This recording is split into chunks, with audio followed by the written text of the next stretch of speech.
Tonight, we know 4 people who were hurt when a train derailed in Crawford County are all out of the hospital. Burlington Northern Santa Fe Railroad says all of their injuries were minor. Now, the company says the derailment involved 2 locomotives and 10 rail cars. 2 of the rail cars went into the Mississippi River. Those have been secured but have not yet been removed. Authorities say those 2 rail cars did not contain hazardous materials. Other cars on the train were carrying paint and lithium-ion batteries. The train derailed yesterday between DeSoto and Ferryville in Crawford County. The tracks run along Highway 35. Now that the cleanup has begun, so does the investigation into what caused the derailment. Ward Jollis joins us live near the crash site. And Ward, there's already calls for change.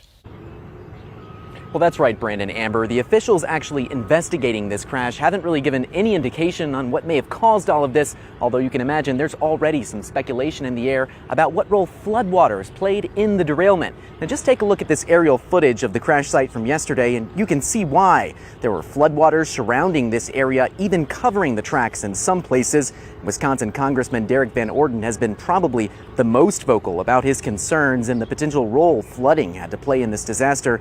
He's in Washington right now, but a spokesperson for him told us earlier that Congressman Van Orden, just 6 days prior to the derailment, had a conversation with the railway company that owns this train about the potential dangers that flooding could pose for these fast-moving rail cars.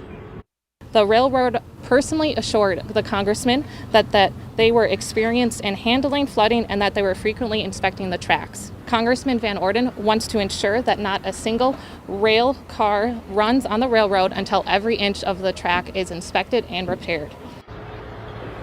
And we spoke with Governor Evers earlier today about his thoughts on the cause of this. Here's what he had to say. You know if flooding had anything to do with this? I know it's still under investigation, but from some aerial footage we saw, it looked like there's some water on the tracks potentially. It could be. You know, that's why we do an investigation. I don't want to prejudge that.